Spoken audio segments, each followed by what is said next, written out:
mientras nos vamos todos sentando, voy presentando la mesa redonda que tenemos ahora, que trata de los avances en podocitopatías. La primera ponente es Clara Cases Corona, que es de la Fundación de Alcorcón. Va a hablar de los anticuerpos antinefrina y posibles anticuerpos implicados en la FSGS primaria y enfermedad de cambios mínimos.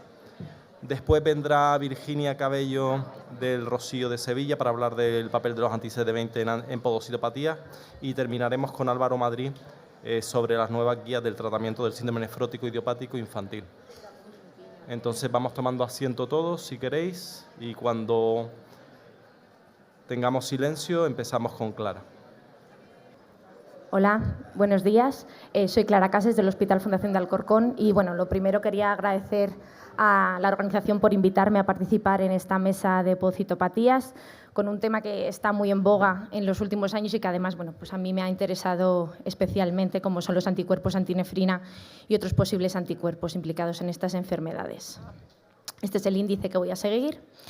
Y bueno, sabemos que en los últimos años hemos mejorado mucho en el conocimiento de la nefropatía membranosa, inicialmente con el descubrimiento de los anti-PLA2R como responsables de en torno al 70-80% de las membranosas primarias, y después a posteriori, pues mediante espectrometría de masa, se han ido describiendo diferentes antígenos que también son responsables de esta enfermedad.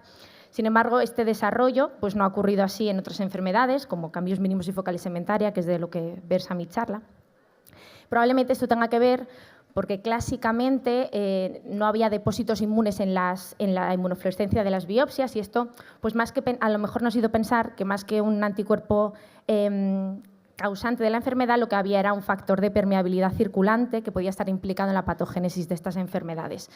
Esto lo pensamos porque sabemos que la proteinuria recurre casi en más de un 30% de los pacientes con focalisegmentaria primaria post-trasplante, que además esta proteinuria se desarrolla a las pocas horas del trasplante y algunos pacientes se benefician de plasmaféresis. También hay estudios en ratas donde al infundir plasma de pacientes con focalisegmentaria se producía proteinuria, y se llegó a publicar un caso de una paciente embarazada con una focalisegmentaria primaria cuyo recién nacido estuvo con proteinuria transitoria un tiempo. Entonces, bueno, ha habido múltiples estudios con múltiples factores de permeabilidad. Aquí, pues por no extender mucho la charla, solo me voy a centrar en tres. El más conocido, que es el SUPAR, que es el receptor soluble del activador de plasminógeno tipo uroquinasa. Y estos son dos trabajos donde lo que ven es que hay niveles significativamente más altos de SUPAR en los pacientes con focalisegmentaria primaria, en al menos más de la mitad. Entonces, ellos hipotetizan que puede ser algo útil para diferenciar la focalisegmentaria primaria de otro tipo de patologías proteinúricas. Incluso el trabajo que veis aquí arriba tiene un modelo en animal con ratones donde la sobreexpresión de SUPAR y la infusión del mismo produce una enfermedad muy similar a la focalisegmentaria. Sin embargo, a posteriori pues han surgido, aquí he puesto dos, pero hay varios trabajos que refutan estos hallazgos y que no ven esa relación entre la focalisegmentaria y el SUPAR. Entonces, al final los resultados son bastante controvertidos. Otras líneas de investigación han sido el CLCF1, que se encuentra en la fracción activa del plasma de pacientes con focalisegmentaria recurrente, y ven que la concentración en este grupo de pacientes es hasta 100 veces mayor que los grupos control. Sin embargo, pues los ensayos actuales tienen muy poca sensibilidad y además tampoco se ha investigado en otro tipo de patologías.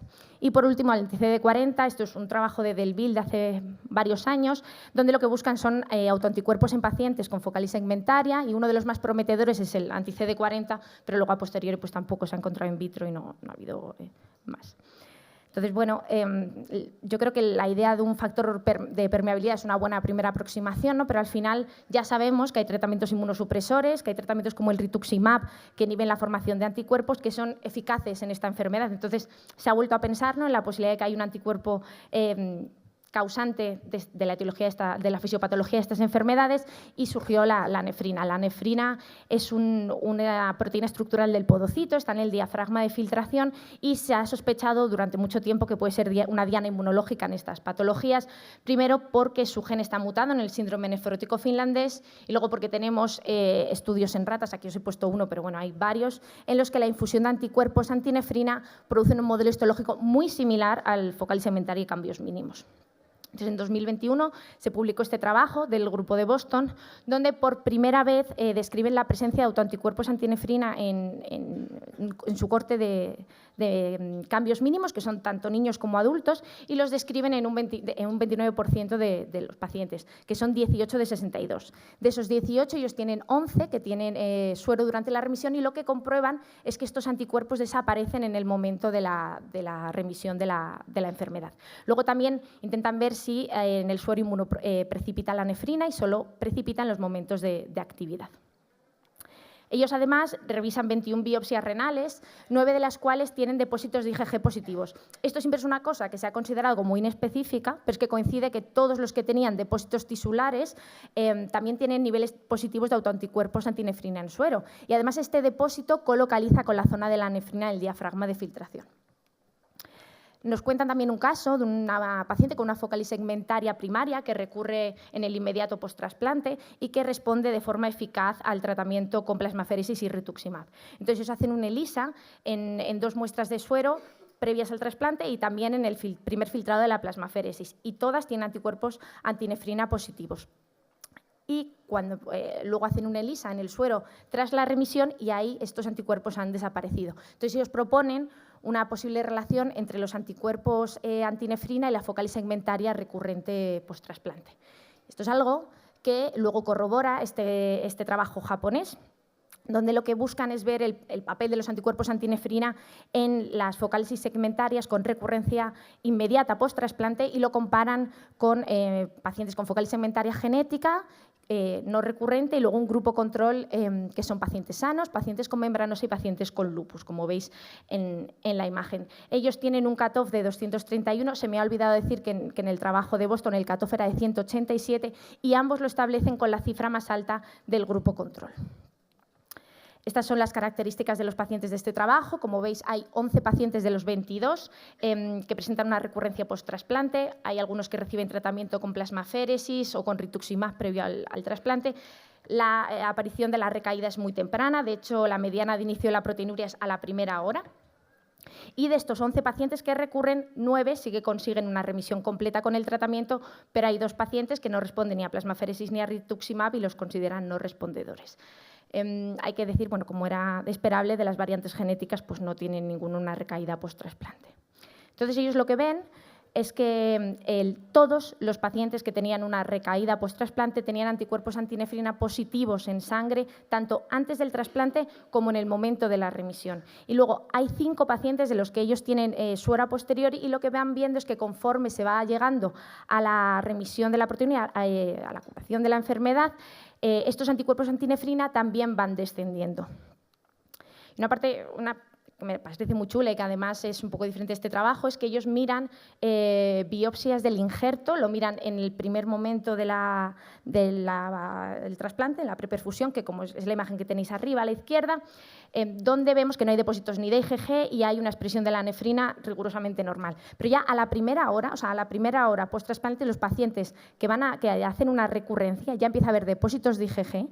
Además, ven que estos depósitos de IgG colocalizan con la nefrina, lo que altera la expresión de la nefrina, y esto se va manteniendo igual durante toda la recurrencia.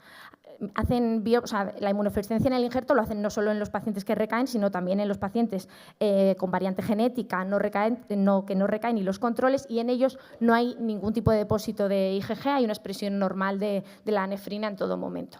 Entonces, bueno, basándonos un poco en estos trabajos, nosotros propusimos este estudio Glossen hace ya unos años, presentamos los primeros resultados en la SEN de este año, es un estudio para medir los anticuerpos antinefrina en la enfermedad por cambios mínimos y focalisegmentaria, que lo hemos llevado a cabo con el grupo de dianas terapéuticas y biomarcadores del Hospital Ramón y Cajal de la doctora Laura García Bermejo. Contamos con 100 muestras de varios hospitales españoles, a los que aprovecho para dar las gracias por la participación, y al final en total nos quedamos con 56 pacientes con cambios mínimos y 33 con focalisegmentaria, y el grupo control fueron 15 pacientes sanos y 21 membranosas. Uno de los principales problemas con los que se encontraban en los artículos anteriores, en los trabajos anteriores, y que también nos pasó a nosotros, y probablemente una de las razones por las que la nefrina ha permanecido esquiva durante tantos años, es que ahora mismo los ELISAs comercializados tienen muy baja sensibilidad y aún peor especificidad. Entonces, de hecho, los trabajos que os he presentado lo que hacen son ELISAs caseros caseros, bueno, hechos en sus propios laboratorios para intentar mejorar esto. Entonces, fue un poco lo primero que nos tuvimos que plantear nosotros, intentar conseguir un método de medición que mejorase la sensibilidad y la especificidad. Aquí simplemente os presento nuestro ELISA y nuestra curva patrón para la determinación cuantitativa de los anticuerpos. Y algo que nos ocurre a nosotros y también les ocurre a los trabajos anteriores es que encontramos anticuerpos antinefrina en pacientes que no tienen enfermedad renal o que son membranosas y que a priori no deberían estar. Entonces, al igual que ellos, nosotros establecimos como valor más alto, el cutoff en el valor más alto observado en la corte control. Hay diferentes, en función de las diluciones tuvimos unas cifras, pero bueno, como podéis comprobar, a pesar de que las técnicas son bastante similares, pues los cutoff en los distintos trabajos son distintos. Entonces, al final eso también lo hace muy difícil de comparar entre sí, muy difícil de utilizar. Entonces, bueno, teniendo en cuenta este cutoff, que recuerdo que es la cifra más alta del grupo control, pues nosotros vimos que había anticuerpos antinefrina mayores en la enfermedad por cambios mínimos y focal y segmentaria cuando lo comparamos con la membranosa y el grupo control. Y concretamente en nuestra corte encontramos un 18% de pacientes con cambios mínimos con anticuerpos antinefrina positivos en sangre, que son algo menor que lo que había en el grupo en el trabajo de Watts, y 12% de focales y segmentarias. También hicimos técnicas de inmunistoquímica en 26 biopsias, pero por desgracia solo teníamos suero de 5 de ellas. Tres de ellas que tenían inmunistoquímica negativa tenían anticuerpos negativos en sangre, una que tenía una inmunistoquímica positiva tenía anticuerpos positivos, pero hemos encontrado una biopsia en la que tiene inmunistoquímica positiva, pero no hemos encontrado anticuerpos en sangre. Esto aún no sabemos muy bien cómo interpretarlo, al final es que solo es una y tenemos una muestra muy pequeña. No sé si puede ocurrir como los PLA2R, que en su momento pues, pueden depositarse en tejido, como ya se ha hablado antes, y que los anticuerpos sean negativos en sangre, pero bueno, es que solo tenemos una y aún no sabemos muy bien cómo interpretarlo. Entonces, bueno, en junio de este año se publicó este New England y ellos les pasa, de hecho en su material y métodos dicen exactamente lo mismo que nosotros y que el resto de los trabajos, que no pueden detectar de forma adecuada los anticuerpos antinefrina usando las técnicas convencionales. Entonces, ellos lo que hacen para mejorar la sensibilidad y especificidad es asociar una técnica de inmunoprecipitación previa a la realización del ELISA, que básicamente, bueno, yo he intentado entender lo que es la inmunoprecipitación, a mí me parece una cosa dificilísima, pero es un método de purificación y enriquecimiento de proteínas diana utilizando en función de reacciones específicas antígeno-anticuerpo, que básicamente lo que hacen es mezclar suero del paciente con el antígeno y luego añaden un anticuerpo específico contra el antígeno que lo reconoce. Entonces, para separar ese complejo antígeno-anticuerpo, centrifugan y utilizan unos imanes que apartarían ese complejo y eso es lo que se analiza luego con un ELISA para intentar mejorar la especificidad y la sensibilidad. Entonces, bueno, en este trabajo, utilizando la inmunoprecipitación previa a la realización del ELISA, pues encuentran anticuerpos antinefrina en un 44% de su corte de cambios mínimos. Solamente los encuentran en un 9% de las focales y segmentarias primarias, pero hay que tener en cuenta que la gran mayoría de este grupo no estaban en situación de actividad. Y luego, cuando miran los niños con síndrome nefrótico idiopático, parece que este anticuerpo es más común, lo encuentran en el 52% de los casos, pero posteriormente lo que hacen es analizar el subgrupo de cambios mínimos activo y síndrome nefrótico idiopático que no han recibido tratamiento inmunosupresor y en este caso el porcentaje aumenta al 69 y el 90%. También ven que los anticuerpos antinefrina, que esto es la gráfica que está arriba a la derecha, se correlacionan con la actividad de la enfermedad, estando positivos en el momento en el que la enfermedad está activa y disminuyendo conforme se va alcanzando la remisión. Entonces, bueno, está claro que los anticuerpos antinefrina juegan un papel muy importante en la etiopatogenia de cambios mínimos y focal y segmentaria. Por desgracia, como habéis visto, no tenemos una forma de medición del todo adecuada, pero ¿a dónde nos dirigimos y qué más podemos buscar? Pues a lo mejor es que hay otros anticuerpos contra otras proteínas del podocito que pueden estar implicados. Entonces, os presento este trabajo que lo que mira son anticuerpos contra el diafragma de filtración en pacientes con síndrome nefrótico corticoresistente. Entonces, ellos utilizan una microscopía con focal de alta resolución, tiene una corte tanto de niños como adultos. En la corte de niños, que son 128, encuentran depósitos de IgG en el diafragma de filtración en el 30% de los cambios mínimos y 25% de las focales y segmentarias. Ellos también analizan otras glomerulonefritis, pero sí que hay depósitos de IgG, aunque estos depósitos nunca están en el diafragma de filtración. Entonces, de los que son positivos, para depósitos de IgG en el diafragma de filtración, solo en los niños el 77% colocaliza con la nefrina. En la corte de adultos, incluso aún menos, porque solo el 44% colocaliza con la nefrina.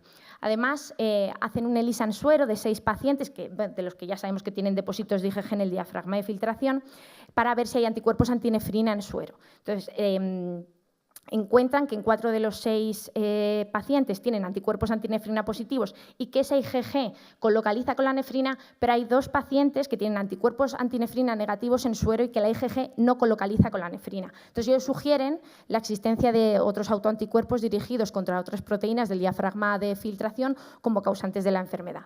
Además, luego analizan más cosas, entre ellas pues, que los niños que sí que tienen estos depósitos de IgG presentan un síndrome nefrótico más severo, pero que luego en la biopsia renal pues, muestran menos esclerosis glomerular, menos fibrosis intersticial y menos atrofia tubular, y de hecho en los negativos pues, el grado de fusión podocitaria es variable. Este trabajo, que aún está pendiente de publicación, que también es del grupo de Hengel, entonces ellos lo que buscan es ver si los anticuerpos antinefrina en el grupo de síndrome nefrótico corticoresistente pueden ser utilizados como biomarcadores o pueden ser utilizados como algún tipo de estrategia terapéutica. Entonces ellos analizan un grupo de síndrome nefrótico sensible a corticoides, dependiente de corticoides, resistente a corticoides y dentro del resistente a corticoides que responden a inmunosupresores o que no responden. Y en el subgrupo de síndrome nefrótico resistente a corticoides, pero que sí responden de inmunosupresores, solo el 18% tienen anticuerpos antinefrina positivos en suero. Entonces, ellos vuelven a sugerir la posibilidad de que haya otros anticuerpos contra proteínas del podocito que puedan causar la enfermedad. Además, ven que los anticuerpos antinefrina son más prevalentes en el síndrome nefrótico sensible a corticoides y, básicamente lo que ven es que conforme se va haciendo más resistente a corticoides, la prevalencia de los anticuerpos son menores. Entonces, dicen que en un futuro pues, podría plantearse como un posible biomarcador.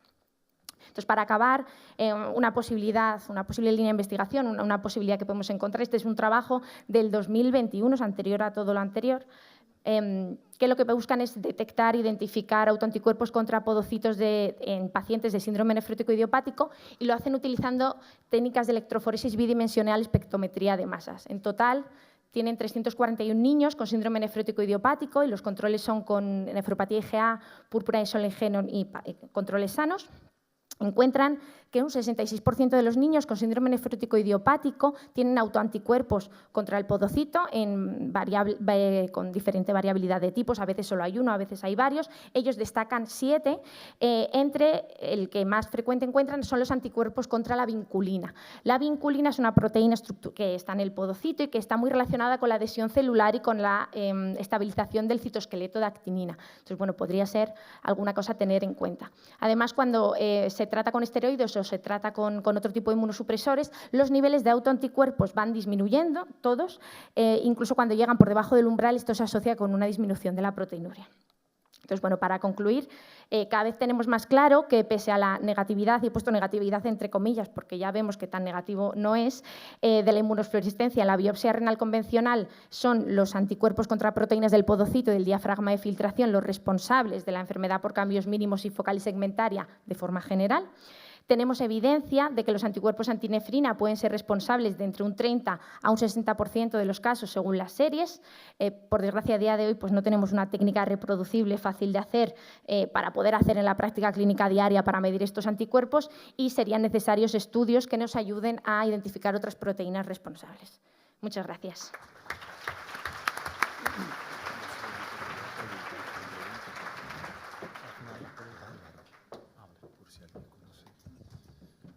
Perdone, gracias Clara por ajustarte al tiempo. Vale, gracias. Muchas gracias por adaptarte al tiempo. Vamos a dejar la discusión y las preguntas para el final. Seguimos con Virginia Cabello, que nos va a hablar del papel de los anti-CD20 en las distintas podocitopatías. Muchas gracias. Me agradece la invitación y también me gustaría felicitar a los organizadores por haber seleccionado este tema. Sabéis que ahora mismo está teniendo lugar lo que es el torneo de Nef Madness y de los temas seleccionados de glomerulopatía, lo único de lo que van a hablar de enfermedad de cambios mínimos y de glomerulosclerosis focal. Por lo tanto, un punto para nosotros. Si hablamos de podocitopatías primarias, Vamos a hablar de enfermedad de cambios mínimos y glomerulosclerosis focal, que para muchos autores son los extremos de la misma enfermedad y probablemente, con los argumentos que ha comentado la compañera anterior, apoyen esta teoría. Y si hablamos de podocitopatía primaria, hablamos de un mecanismo inmune y, por tanto, nos vemos obligados a descartar otras causas secundarias, tanto en enfermedad de cambios mínimos como en focal. Focal, recordar que es un patrón lesional donde existen múltiples etiologías y aunque es verdad que la presencia de un síndrome nefrótico y una fusión podocitaria por encima del 80% nos sugiere que es una causa primaria, algunas genéticas tienen el mismo fenotipo y no es suficiente la histología para su diferenciación. En los años 70, siguiendo la teoría de Choluf, lo que pensábamos que esta enfermedad inmunomediada jugaba un papel principal el linfocito T. Tienen que pasar hasta el año 2021, cuando el grupo de Boston detecta dichos anticuerpos y posteriormente se confirman en otras series por el grupo de Hamburgo, donde se detecta la presencia de dichos anticuerpos antinefrina, donde se dirige el papel hacia el linfocito B como responsable de la generación de dichos anticuerpos. Pero es verdad que ya es en el año 1900, en el año 2004, cuando tenemos la primera evidencia del papel de la célula B en la enfermedad de cambios mínimos y en la glomerulosclerosis focal. Y esto resulta por un chico con un síndrome nefrótico resistente a múltiples drogas que, por otro motivo, por una PTI, recibe tratamiento con rituximab y tras el tratamiento con rituximab entra en remisión completa y no precisa ningún tipo de inmunosupresión posteriormente. A partir de ese momento, hasta el momento actual, comienzan a aparecer publicaciones, principalmente algunas series en pediatría, de la efectividad del anti-CD20. Y, por otro lado, algunos grupos, entre ellos el de Marina Vivarel, intenta valorar qué tipo dentro de los linfocitos B, qué subpoblaciones serían responsables de la enfermedad. Hay pocos estudios en adultos, pero sí podemos decir que al menos en la población infantil los células de CD19 están elevados, pero dentro de ellos los linfocitos B memoria parece que juegan un papel fundamental. Como ya digo, cuando se hace esta revisión, que es en el año 2022, el único estudio que había en adultos fue de un grupo francés que hablaba del aumento de que en la población adulta no era tanto la célula B memoria como los plasmablastos. Un año después, el grupo de Bérgamo sí que publica que en los pacientes adultos también parece existir un aumento de los CD19 y también de las células B memoria. Pero no está claro, y como ya digo, el grupo francés, en cambio, lo que encuentra es un aumento de los plasmablastos. El porcentaje de plasmablastos a la derecha se relaciona con las cifras de albúmina y con el grado de proteinuria, y las cifras de plasmablastos igualmente se correlacionan con los niveles del factor activador del linfocito B. No todo es célula B, no podemos pensar célula B por un lado, linfocito T. Existe un crosstalk entre ambos y también sabemos que los pacientes con enfermedad de cambios mínimos y glomerulosclerosis focal existe una desregulación de la célula T, un aumento de linfocitos T helper 17, inflamación, liberación de citoquinas que pueden provocar daño en la estructura del podocito y una disminución de los linfocitos T reguladores. Dentro de la célula CD4, los linfocitos T reguladores son los únicos que hacen una regulación de la respuesta inmune hacia la baja. Pero también se observa en un grupo de pacientes, esto se ha visto también en adultos, un aumento de las células helper foliculares. Como sabéis, las células helper foliculares son fundamentales para la activación del linfocito B y la generación de las células B memoria y las células plasmáticas. Yo no soy inmunóloga, pero de una manera muy simple, recordar que el linfocito T a la derecha madura en el timo, tenemos por un lado CD8 y CD4. Dentro de los diferentes subtipos de CD4, todos aumento de la respuesta inmune e inflamación, salvo el linfocito Treg, que lo que hace una modulación hacia la baja de la respuesta inmune. A la izquierda la célula B madura en la periferia, se forman células B maduras y, como ya digo, si existe un estímulo antigénico, se van a transformar en células plasmáticas y en linfocitos B y en células B memoria de isotipo IgM, pero si el estímulo antigénico es lo suficientemente intenso, sufre una hipermutación somática y ya aparecen las células B memoria cambiadas y las células plasmáticas con isotipos ya según el tipo de inmunoglobulina, más un subgrupo de células plasmáticas de vida media larga que van a emigrar a la médula ósea y ya van a ser capaces de generar anticuerpos independientemente de que tengamos un estímulo antigénico. Por lo tanto, si estamos hablando que la célula B y la célula plasmática y los plasmablastos algo tienen que ver con esta enfermedad, deberíamos dirigir nuestro tratamiento a dicha célula y el anti-CD20 bueno, se dirige hacia el linfocito B, que viene expresado en la mayoría del linaje de la célula B, con dudas si en la célula plasmática de vida media corta tendría expresión de CD20, pero parece que al menos en un subgrupo de ellos sí que la retendría. El rituximab, además de su efecto sobre los linfocitos B, tiene también un papel sobre la célula T, aumenta la expresión de linfocitos T reguladores y disminuye la expresión del linfocito T helper, que como he dicho es fundamental para la activación del linfocito B, y también tiene un efecto sobre el citoesqueleto de actina. Por este motivo, hemos empezado a utilizar en adultos, igual que esto ya se había demostrado en niños, los anti-CD20. Y verdaderamente viene apoyado por algunos grupos, como el grupo de inmunonefrología de la ERA, y estamos esperando a ver qué nos dicen las CADIGO si verdaderamente realizan un upgrade en el tratamiento con rituximab en estas entidades. Yo me voy a dedicar a hablar de adultos, no soy pediatra, y bueno, ¿qué tenemos en cuanto al tratamiento con anti-CD20 en enfermedades de cambios mínimos córtico-dependiente o con recaídas frecuentes? Como podéis ver en rojo, verdaderamente las series son pequeñas, con N pequeñas, y la mayoría de los estudios son unicéntricos, la mayoría retrospectivos, aunque existe algún prospectivo. Este es un trabajo clásico del grupo francés que lo publicó ya hace unos años. Eran 17 pacientes con la mediana de seguimiento que podéis ver en la diapositiva. Y de los 17 pacientes, tras el tratamiento con rituximab, solamente se recayeron. Y aquí podéis ver cómo bajaba, cómo descendía la tasa de recaída antes y después del rituximab. Y lo más importante, al estar libre de recaída, hasta en un 70% se le permitió estar sin inmunosupresión. Parece que las recaídas se asociaban con la reaparición de CD19, pero esto está enormemente controvertido y más que el número de CD19 habría que ver determinados subtipos de linfocitos y menor tasa de recaída si el rituximab se administraba cuando el paciente se encontraba en remisión, es decir, cuando no había proteinuria.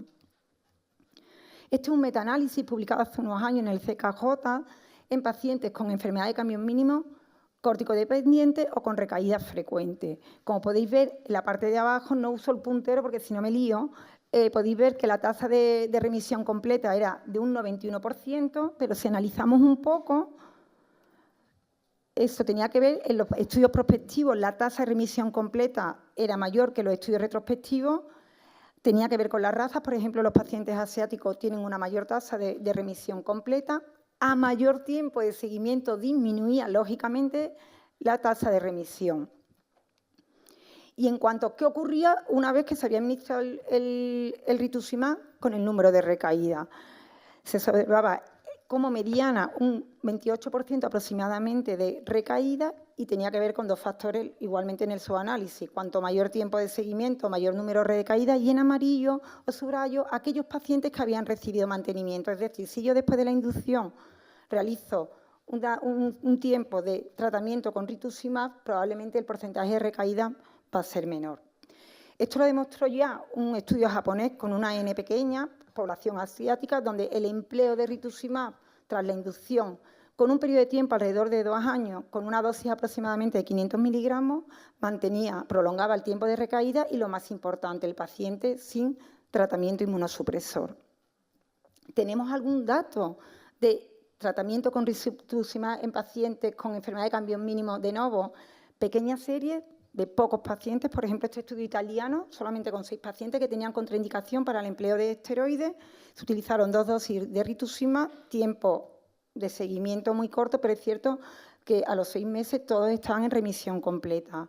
Hay otros 2 estudios pequeños, población asiática, con resultados similares, donde el tratamiento de inducción, cuando hay contraindicación para el empleo de esteroides, podría ser una acción terapéutica, pero ya digo que son N muy pequeñas como para establecer conclusiones. ¿Qué tenemos de empleo de rituximab en adultos en glomerulosclerosis focal? Bueno, los resultados son mucho más decepcionantes.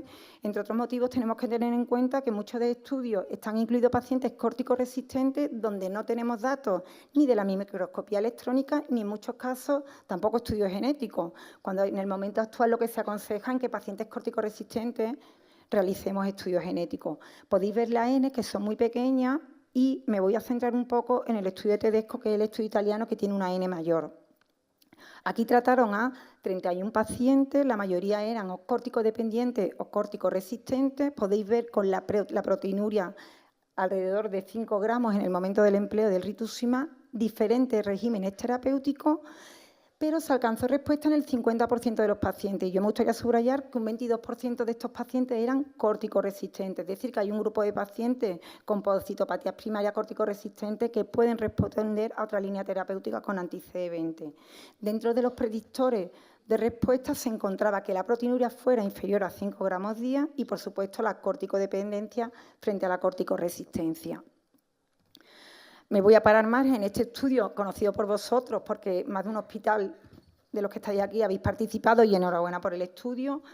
Lo que viene a valorar es un estudio multicéntrico, retrospectivo internacional, donde han participado 30 servicios de nefrología, creo, y más de 15 hospitales entre europeos, Estados Unidos y Sudamérica. Lo que intentan valorar es el tiempo libre de recaídas tras la administración de rituximab en pacientes con enfermedad de cambios mínimos o glomerulosclerosis focal difíciles de tratar.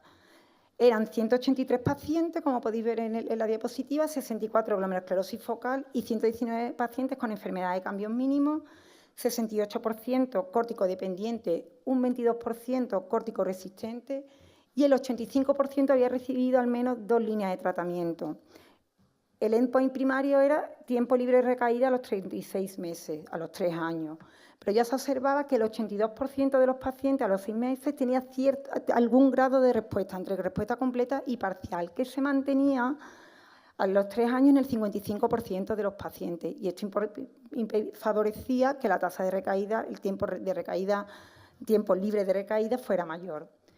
En esta diapositiva a la izquierda podéis ver lo que he comentado, o sea, a los 6 meses aproximadamente, el 80% tenía una tasa de remisión completa que bajaba hasta el 50 y tantos % al final del seguimiento. Un 25% de estos pacientes recibieron tratamiento de mantenimiento con rituximab y eso era un factor de riesgo independiente para estar libre de recaída al final del seguimiento. En esta diapositiva podéis ver cómo a la izquierda el tener una enfermedad de cambios mínimos te incrementaba en 13 veces la posibilidad de respuesta al rituximab.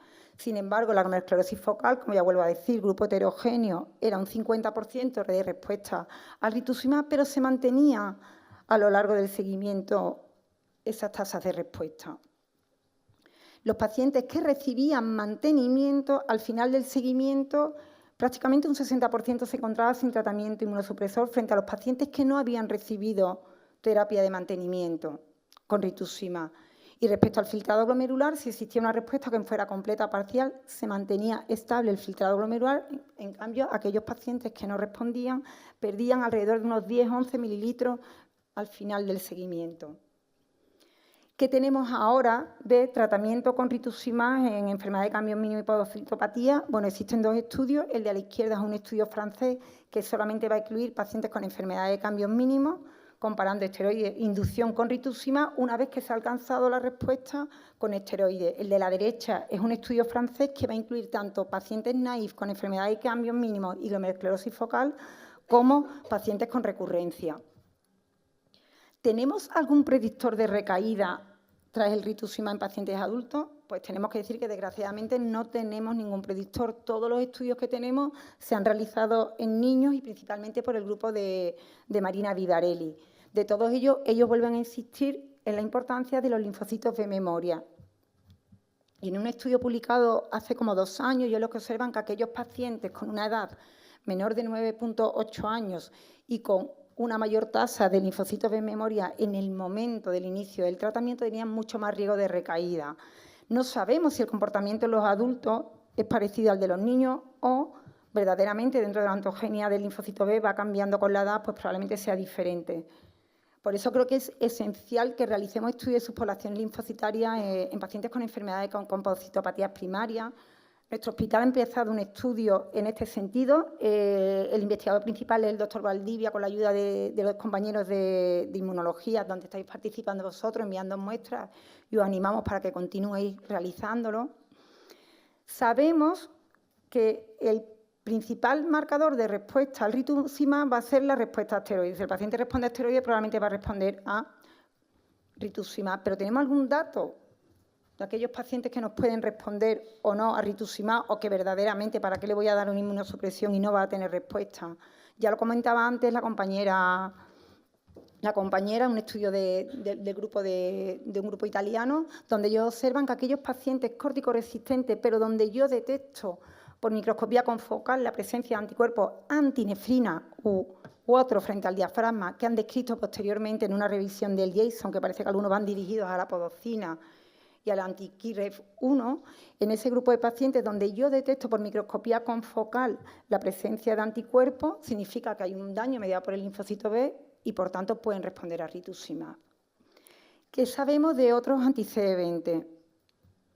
El ofatumumab no ha demostrado ninguna superioridad frente al rituximab respecto al obinutuzumab, que sabéis que es más efectivo, que provoca una mayor depresión de células B y que puede tener la capacidad de depresionar las células B de tejido.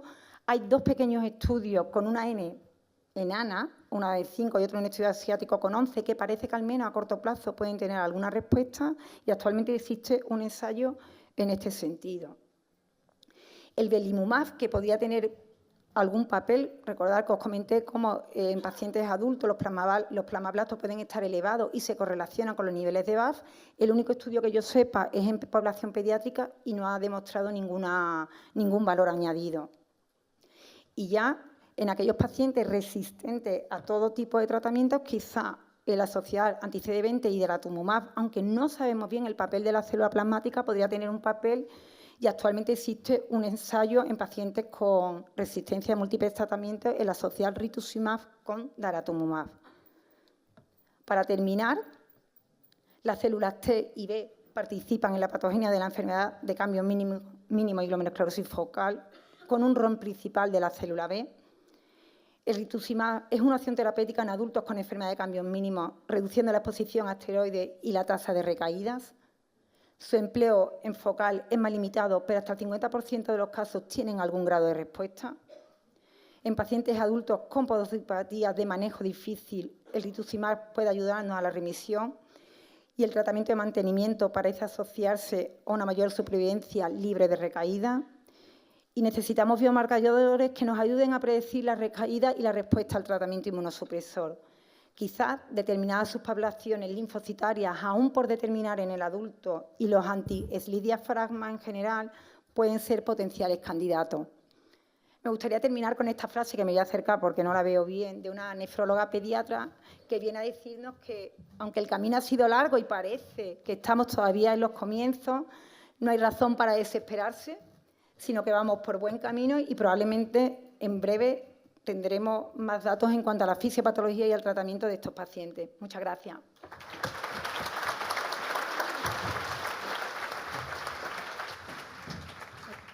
Muchísimas gracias, doctora Virginia. A continuación, el doctor Álvaro Madrid nos hablará de las nuevas guías del tratamiento del síndrome nefrótico idiopático infantil.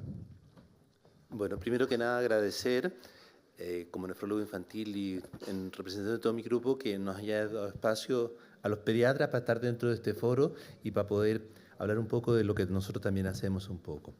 Bueno, yo trataré de hacer un resumen de todas las guías, hacer como un compendio, pero también darle una visión general lo que es el síndrome nefrótico infantil.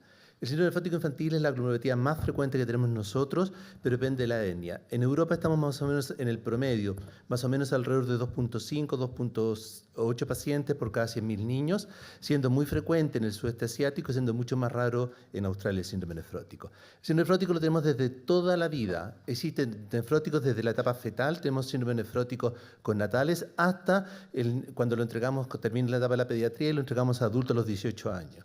Hay un grupo especial que es el síndrome nefrótico congénito que se presenta muy precozmente en la vida durante los primeros 3 meses de vida. Solo representa un 6% del síndrome nefrótico en general y vamos a ver que su causa absolutamente aparte. La gran mayoría del síndrome nefrótico se ve entre el año y los 5 años de vida. Vemos más del 50% del síndrome nefrótico en esta edad. Es una etapa que el niño está sometido a una serie de estímulos inmunológicos del medio ambiente en el cual empieza a coger memoria, empieza a coger experiencia inmunológica en los cuales su sistema inmunológico responde de forma bastante intensiva y es donde desarrolla el síndrome nefrótico habitualmente a esta edad. Hablamos que el síndrome nefrótico, sobre todo el connatal, el congénito, la mayoría es de causa genética. Hasta el 70-80% es de causa genética. A medida que va pasando la vida, la causa genética va disminuyendo entre los 2 y los 5 años, solamente entre un 20 y un 25%, y en el adulto es menor del 10% de la causa genética. Sabemos que el gen más frecuente en la etapa neonatal es la nefrina, es decir, lo que conocemos como síndrome nefrótico finlandés, y a lo largo de toda la vida el más frecuente es el efecto de la podosina. Tenemos síndromes nefróticos que afectan solamente a nivel renal, otros que afectan otros órganos, tenemos formas autosómicas recesivas, tenemos formas autosómicas dominantes, y el síndrome nefrótico genético es algo bien diverso y bien extenso, que yo no voy a hablar en este momento.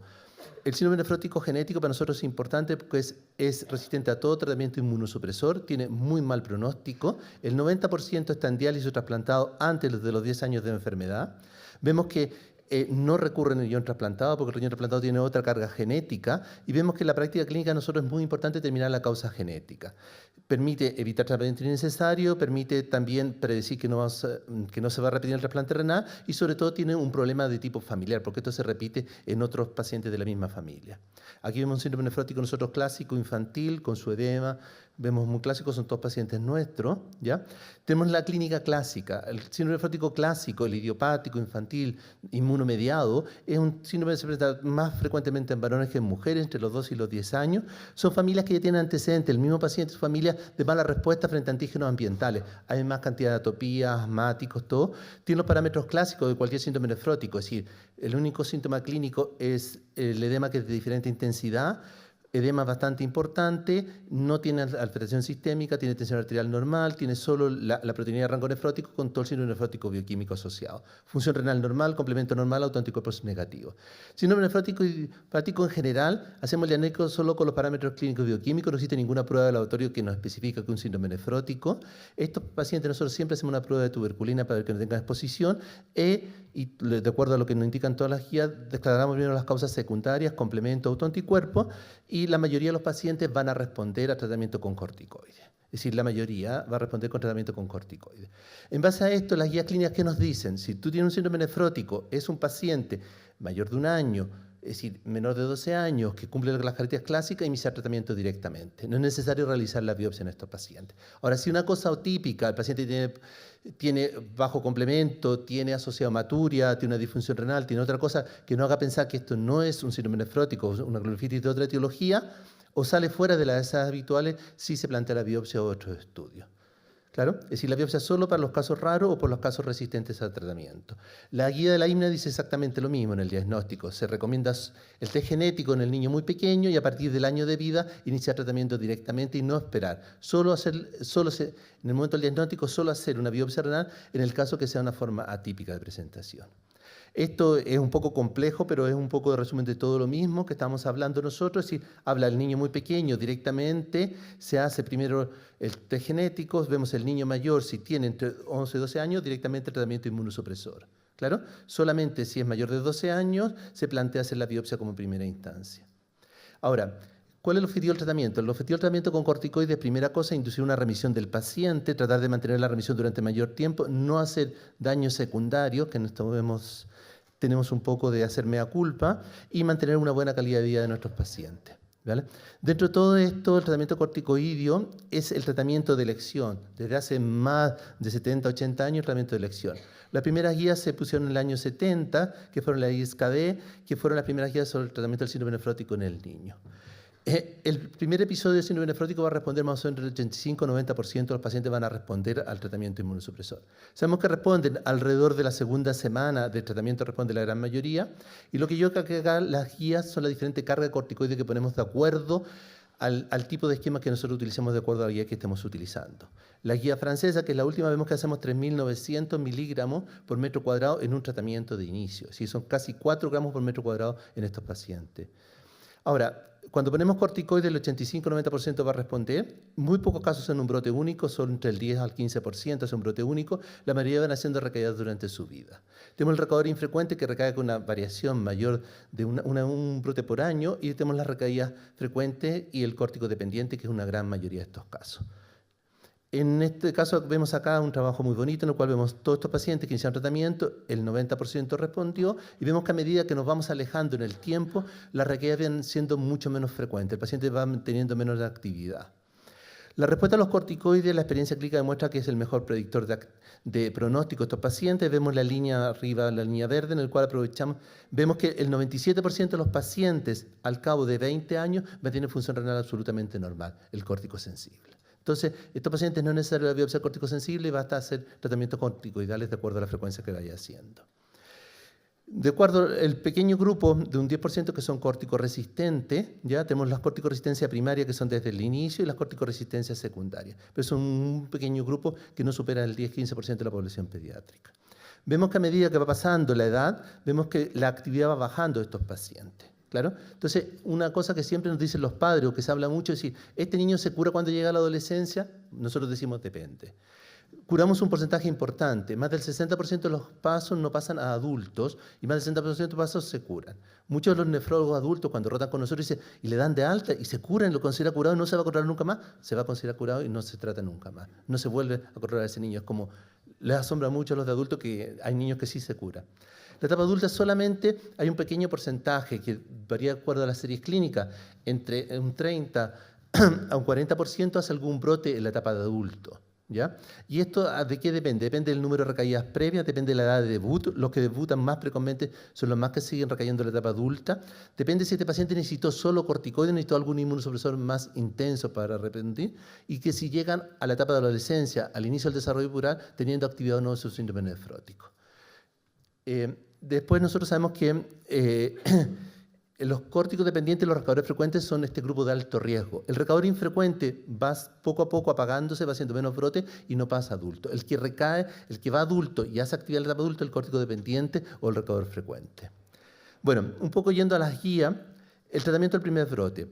Bueno, el tratamiento del primer brote, aquí es donde las guías de los principios de los años 2000, toda la revisión de la doctora Hudson, ella decía que si uno hacía un tratamiento más intenso en el primer brote, la posibilidad de que fuera un córtico dependiente o fuera un recadador frecuente te bajaba de forma bastante sustancial. Entonces hicimos tratamientos muy largos. Ustedes ven el esquema nuestro que utilizamos hasta hace muy poco tiempo, era el esquema de los franceses, que es lo que tenían mayor, que hacíamos nosotros 18 semanas de tratamiento, 4 meses y medio y una gran carga de corticoides.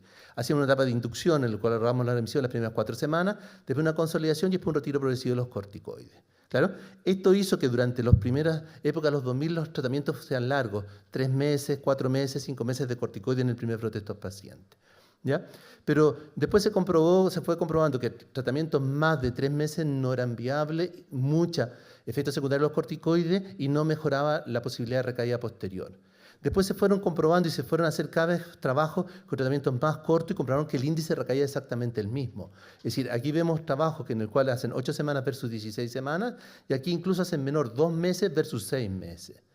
Entonces, a raíz de esto, la doctora Hudson volvió a hacer una revisión en el año 2020 y 2024, esta es la última del 2024, en la cual un gran número de niños, 823 niños, se sometieron uno a un tratamiento corto de 2-3 meses y otro tratamiento de 6 meses. Y vieron que el índice de recaída no variaba entre un grupo y el otro. Es decir, lo que veníamos haciendo hace mucho tiempo, la sobrecarga de corticoides, lo estábamos haciendo mal. Esto es nuestra mea culpa por este sentido en estos pacientes. Entonces vemos que a partir de ese momento, las primeras guías de los primeros años 2000 tenían un tratamiento de inducción que eran todos más o menos parecidos, pero el tratamiento de consolidación eran bastante largos, 2 a 6 meses.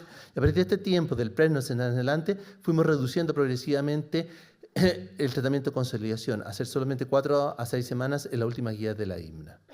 ¿Ya? Pero tenemos un grupo especial, que es el niño muy pequeño. El niño de 1 a 4 meses es el que tiene mayor actividad inmunológica. Estos son pacientes que incluso ya no responden en estos primeros 14 días, incluso tardan 3, 4 a 5 semanas en entrar en remisión completa. Entonces, estos son los pacientes que realmente se han visto que ciclos más largos de corticoides sí se les favorece. Es decir, estos pacientes hacen menos brotes con ciclos de corticoides más largos. Y dentro de este grupo se separa un subgrupo de pacientes que son aquellos pacientes que a los 14 días de tratamiento no han respondido a los corticoides, sino que necesitan más de 14 días para responder a los corticoides. Este grupo sí se beneficia considerablemente en prolongar el tratamiento 16 o 20 semanas de tratamiento. Pero es un subgrupo muy pequeño de tratamiento. Nosotros tratamos a todos iguales y hemos visto que el tratamiento de inducción no puede ser a todos los pacientes pediátricos iguales, son pacientes que son diferentes poblaciones. Ahora, el recadador infrecuente o recadador esporádico, que es el curso más habitual, va a ir recibiendo tratamientos corticoides cuando los brotes que vaya haciendo en su vida, 3, 4 brotes en su vida y no recibir nada más hasta la curación completa. Bueno, respecto al tratamiento de la recaída, no del brote inicial, no del debut, vemos que más o menos ha habido poca variación y sí se sigue manteniendo más o menos igual.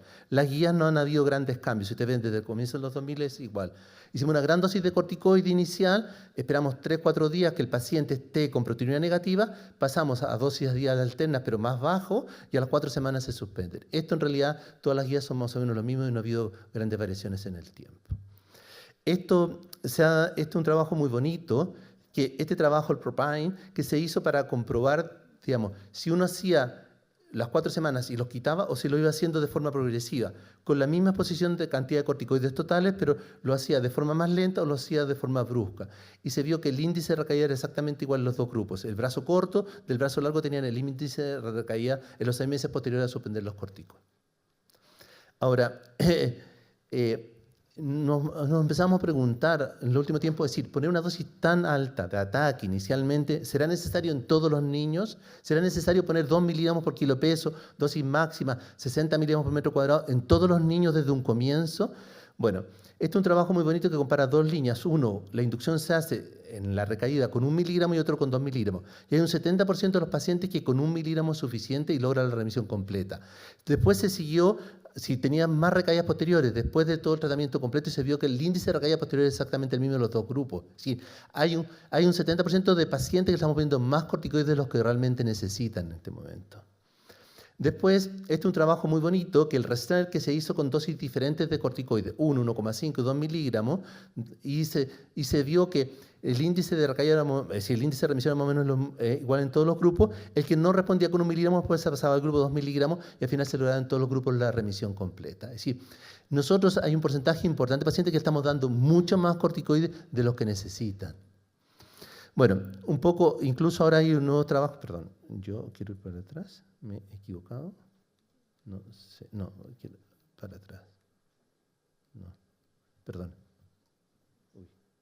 yo creo que, perdonad, pero que me he equivocado y he puesto al revés.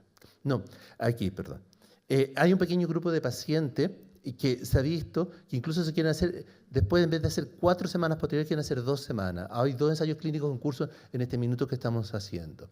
Ahora, el córtico dependiente o el recaudador frecuente, ¿ya? Nuestro gran problema son las grandes cantidades de efectos secundarios de los corticoides. Se sabe que la cantidad de efectos secundarios depende de qué tiempo de exposición y la dosis que ha estado sometido el paciente. Nuestra gran morbilidad de los pacientes son los efectos secundarios de los corticoides. Lo hemos medido y lo hemos medido grandemente en nuestros pacientes.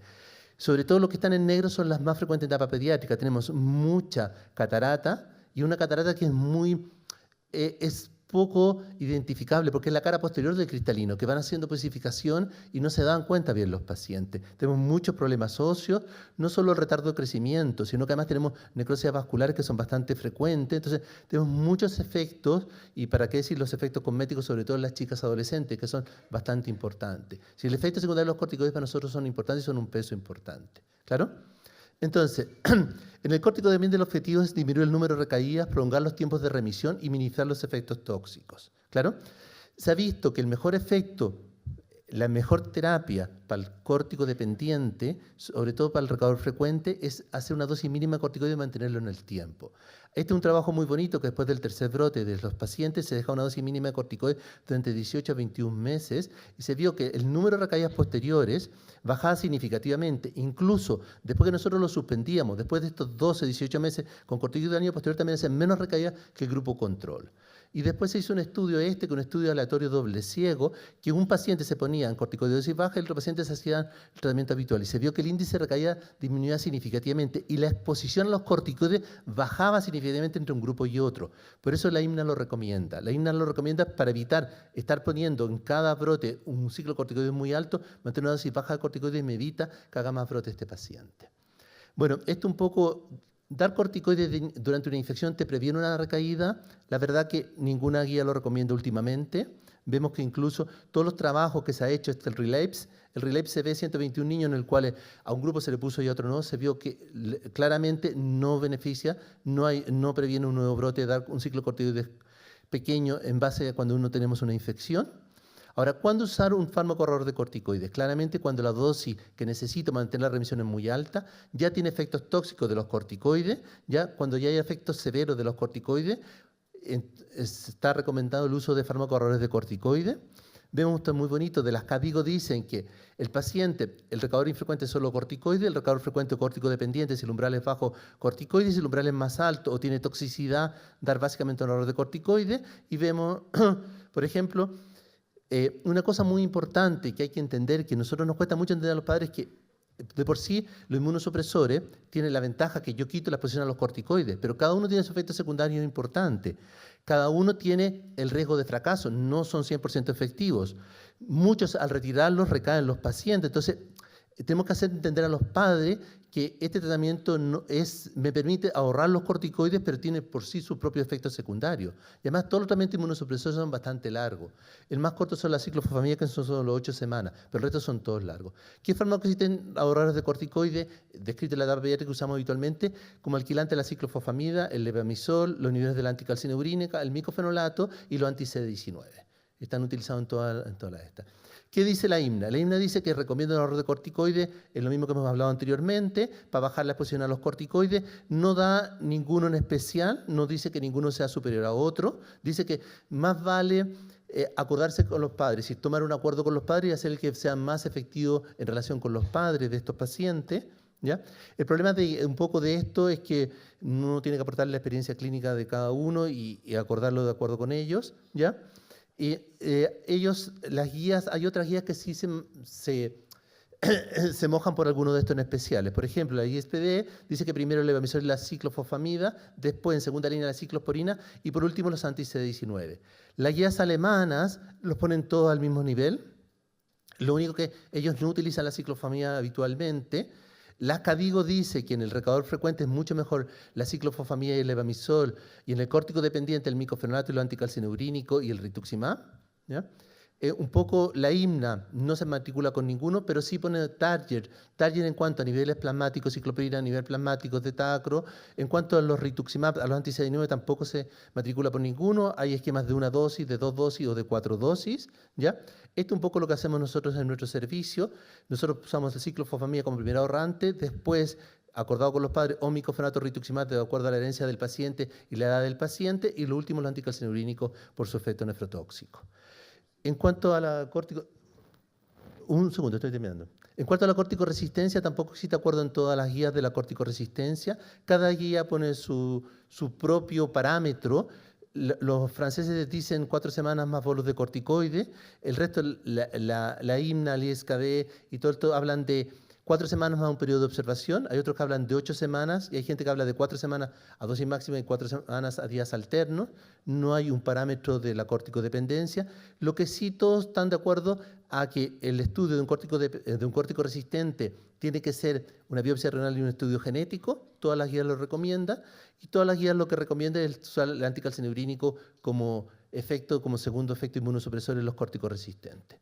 Un poco para ir a los mensajes, es necesario el estudio genético en todo menor de 1 año con síndrome nefrótico. Claro, no necesita la biopsia renal en un niño mayor de 1 año. Hay que poner el tratamiento y de acuerdo al tratamiento es si hacer la biopsia en casos atípicos o que sean resistentes. La experiencia clínica que el mejor predictor es la respuesta a los corticoides. ¿Ya? Los pacientes córticos sensibles tienen un pronóstico muy favorable, nunca llegan a insuficiencia renal. Los efectos adversos de los corticoides son lo que más nos preocupa en este momento y todas las guías van a reducir la dosis y disminuir los tiempos de tratamiento actualmente. Las pautas actuales estamos todos tratando de rebajar los corticoides a lo máximo posible. Los efectos secundarios de los corticoides, cuando no los podemos, son muy inaceptables. Hay que poner fármaco ahorrador de corticoides. No hay que darse mucha vuelta ni hay que pensarlo mucho.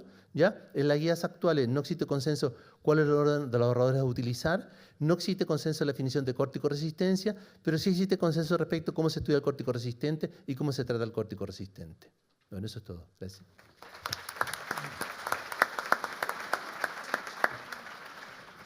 Muchísimas gracias, doctor Madrid. Vamos al turno de preguntas y discusión. Tenemos unos 10 minutitos.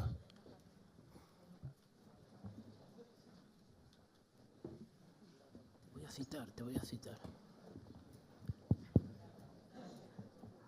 Hola. Yo quisiera comentar algo muy interesante con respecto a este boom de los anticuerpos antinefrina, y es que no se ha demostrado de qué manera actúan o dañan el podocito para cambiar eso. Y espero que en mi plática de mañana quede un poco aclarado cómo ocurren estos cambios a este nivel y cómo entraría la nefrina en esto, pero esto cuando después, o sea, mi plática no está orientada a que se siga considerando una enfermedad autoinmune. Es cierto que en algún momento de la enfermedad, de cambios mínimos y otras, el paciente empieza a desarrollar anticuerpos antinefrina, pero no necesariamente es la causa de la enfermedad. No necesariamente, no se ha demostrado que la nefrina…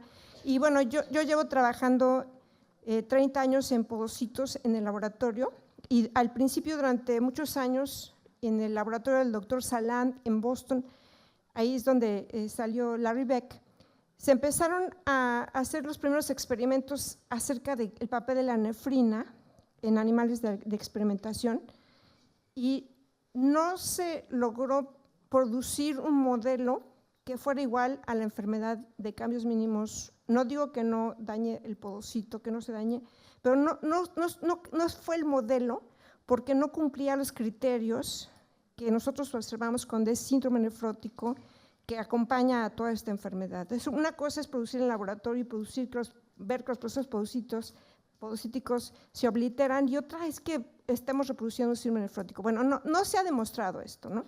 Y esto es muy interesante, lo cual nos lleva a ver cuál es el papel de esto.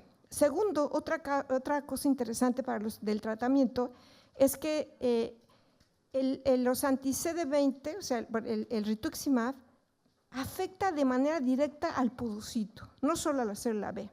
El podocito tiene una capa de esfingomielina, ¿sí? Y esta se afecta con el rituximab. Entonces, el rituximab tiene un efecto directo contra el podocito, no solo contra los CD20. Y algunos estudios han demostrado que inclusive cuando el paciente ya se reconstituyó de sus células B, el paciente ya no presenta la lesión, ¿sí? Lo cual significa que no necesariamente estamos tratando la enfermedad porque la nefrina estemos controlando los anticuerpos. Y les repito, no hay ninguna demostración morfológica cuando tú ves estas biopsias por microscopía de luz o electrónica que muestran que hay unas endocitosis de IgG, no hay ningún cambio morfológico. ¿Y qué pasa cuando tenemos anticuerpos dirigidos contra algo? Tenemos un cambio morfológico, ¿no? Que es necrosis o se manifiesta de alguna manera. Entonces, ¿qué hace que la nefrina cambie la morfología del podocito? Espero que mañana en mi plática pueda resolver este dilema, pero quisiera poner en la mesa estos comentarios porque es interesante. Yo sé que el utilizar el rituximab abre un nuevo camino y así otros CD20 para el tratamiento de esta enfermedad, pero no necesariamente la va a transformar en una enfermedad de tipo B o por responsable o que la etiología sean anticuerpos. Muchas gracias. Si queréis, Virginia o Clara, hacer algún comentario rápido. Como he dicho en la charla, no he dicho que es exclusivamente este media porque tanto el linfocito B como la célula T parece estar implicada y efectivamente, como he hecho en el comentario anterior, claro que tiene un efecto directo sobre el podocito. Respecto a los modelos animales, usted tiene muchísimas más experiencias, pero creo que el grupo de Hamburgo sí que demostró en el modelo animal que dichos anticuerpos sí provocaban unos cambios a nivel de creo que había un aumento de la fosforilación de la tirosina a nivel de la nefrina, creo recordar en ese modelo animal. Y efectivamente, yo no digo que sea la panacea en absoluto porque seguimos teniendo pacientes corticoresistentes y tiene un efecto sobre el linfocito T, pero sí parece, por los estudios, incluido el último, que sí tiene un efecto el rituximab más allá, además de su efecto sobre el linfocito B, sobre la célula T y sobre la estabilización del citoesqueleto. Aunque creo entender, porque hay algunos estudios que vienen a criticar si verdaderamente otros anti-CD20 tienen ese papel sobre la estabilización del citoesqueleto. Y sin embargo son efectivos y sin embargo no tienen ese efecto sobre la estabilización del citoesqueleto. Creo que queda mucho, pero que el rituximab puede ser una opción en estos pacientes, aunque no sepamos bien toda la patogenia. claro. Yo no estoy poniendo en duda la acción, sino simplemente que en la fisiopatología no se explica la lesión. Sí, la célula T. Bien, continuamos con Manolo y después con Ana, según galones. Sí, bueno, enhorabuena, ha sido una mesa muy interesante. Quería hacer, yo creo que en esto estamos asistiendo a una revolución y además uno dice, ¿cómo pudimos ser tan brutos, ¿no?, de no ver estos anticuerpos en una entidad en la que estábamos pensando en factores permeabilizantes y les estábamos tratando con inmunosupresores, ¿no? Pero bueno, en relación sobre todo con la primera charla, que habéis puesto trabajos recientes muy impresionantes, ¿no?, que muestran que los enfermos que tienen estos anticuerpos antinefrina responden mejor a inmunosupresores, lo cual es concordante, y tienen un mejor pronóstico. Ahora bien, hay una paradoja en relación con la recurrencia del síndrome nefrótico en el trasplante. En uno de los trabajos que habéis puesto, que es muy espectacular, aunque con pocos casos, todos los enfermos que recurrían tenían anticuerpos antinefrina, ¿no? Espectacularmente, porque ya encontraban los anticuerpos a la hora del trasplante. Pero esto contrasta con la, digamos, benignidad, entre comillas, de los riñones nativos, ¿no? Porque estos enfermos recurren tan violentamente a pesar de inmunosupresión y a pesar de tratamientos preventivos con rituximab. La doctora Pilar Auñón publicó un trabajo muy interesante mostrando que el rituximab no es efectivo como prevención de la recaída.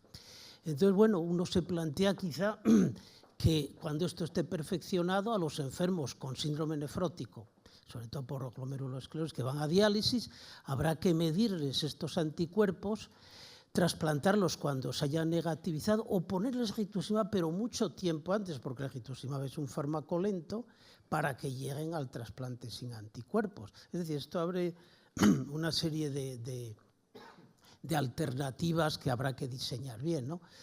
¿Algún comentario sobre esta? De hecho, incluso añaden, algunos que hacen plasmaféresis antes de... ¿La plasmaféresis sigue siendo el tratamiento? No, me refiero pretrasplante, que en el trabajo hay 7 pacientes que tienen que se tratan con plasmaféresis y rituximab pretrasplante. O sea, que incluso la idea, no solo del rituximab, digo, antes de trasplantar a estos pacientes. Sí, pero lo único que está demostrado que sigue es la plasmaféresis sí. Una vez que aparece la recaída, no como prevención. No, pero me refiero que en este trabajo lo utilizan. O sea, que vienen con ambas. Y después otro comentario sobre el manejo del síndrome nefrótico, que he hecho un poco en falta los anticalcineurínicos, que son la segunda línea, ¿no? Excelentes ahorradores. Incluso hay ya trabajos que muestran, más que comparar esteroides con rituximab, yo creo que, de hecho ya está hecho, y hay 2 trabajos, al menos que yo conozca, de comparar esteroides o tacrolimus en monoterapia después de choques de esteroides y eficacia similar, porque los adultos hemos seguido mucho las enseñanzas de los nefrólogos pediatras y nos hemos dado cuenta que los adultos toleran fatalmente las dosis de esteroides que recibían los niños, ¿no? Y cada vez, yo al menos en mi práctica diaria, cada vez uso más tacrolimus a la vez que corticoides para ahorrar esteroides, ¿no?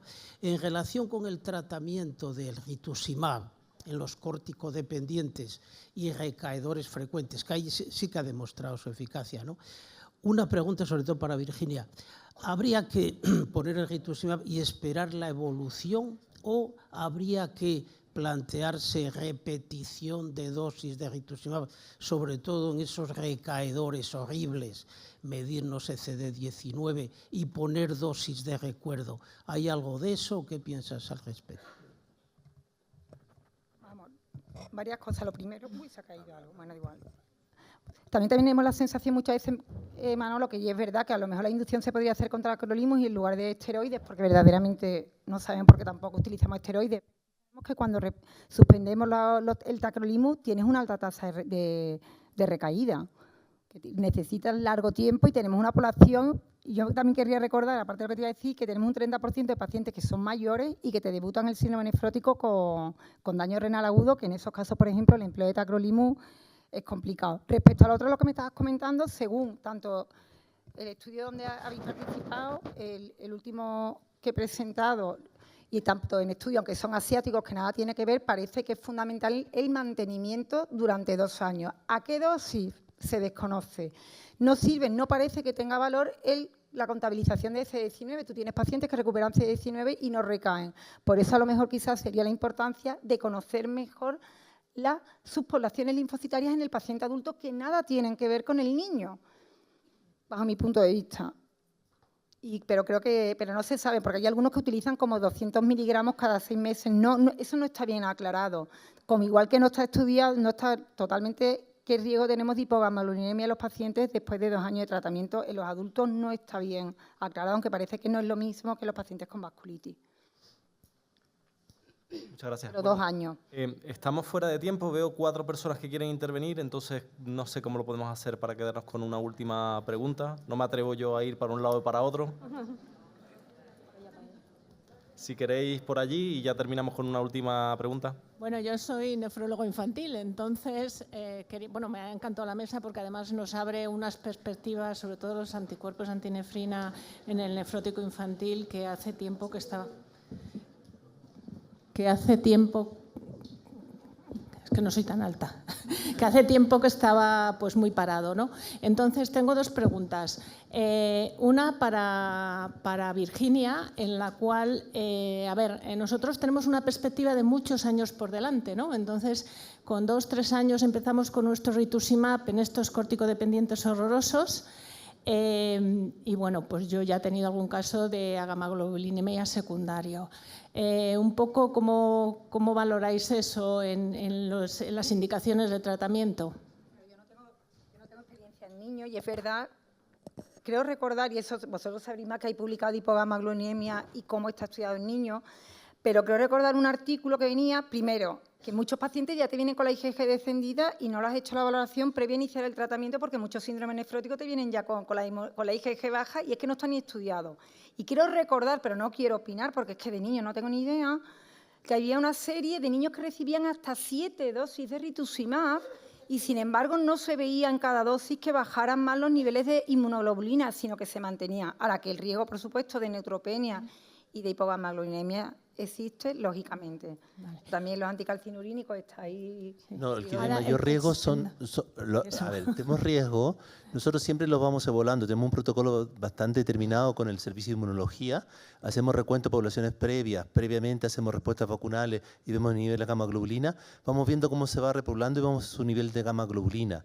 Las necesidades de reposición de gamma-globulina han sido muy pocos casos, ¿ya? No ha superado el 15 a 20% de todos los pacientes y ha sido muy transitoria. Incluso ahora se está poniendo en duda si habría que los pacientes con baja gamma-globulina, si no tienen mayor índice de infección o algo, reponerlo o no reponerlo. Incluso ahora se está poniendo bastante en duda, inmunología lo pone mucho en duda, pero nosotros hacemos un seguimiento muy estricto con el servicio de inmunología de estos pacientes, de su nivel de gamma-globulina y su nivel de repoblación. Hemos tenido pacientes que se repoblan en 2 o 3 meses, pero hemos tenido un paciente que se repobló a los 36 meses, tuvo 3 años sin CD19. Entonces, no todos los niños responden igual, ni todos los niños se repoblan en el mismo tiempo. Sabemos que la repoblación precoz tiene un mayor índice de recaída de la población pediátrica. Hemos visto claramente que cuando se repoblan antes de los 3 meses, una repoblación completa recae muchísimo más que aquellos que se repoblan después de los 6 meses. Eso lo hemos visto claramente. Y que el índice de gamma-globulina en el repoblador muy tardío es mucho más alto que el repoblación precoz. Pero hacemos un seguimiento, pero en realidad morbilidad respecto a esto hemos tenido muy baja. Es decir, infección oportunista, alguna cosa, no hemos tenido. Y necesidad de reposición de gamma-globulina han sido muy pocos casos. Yo ya me acuerdo cuántos han sido y quiénes han sido los pacientes, pero hacemos un servicio muy estricto. Es decir, inmunología para poder poner nosotros el rituximab es muy estricto en su protocolo. Tiene un protocolo en el cual se controla predosis a los 3, a los 6, a los 9 meses, a los 12 meses, a los 18 y a los 24 meses. Tanto tipo de superación. Vamos a ir terminando, si os parece bien, mil disculpas por la interrupción, pero ya estamos fuera de tiempo y nada, animaros vamos a dar por concluida la mesa y animaros a estudiar esta patología, la focal segmentaria, que es una de las grandes olvidadas de nuestra patología, ¿no?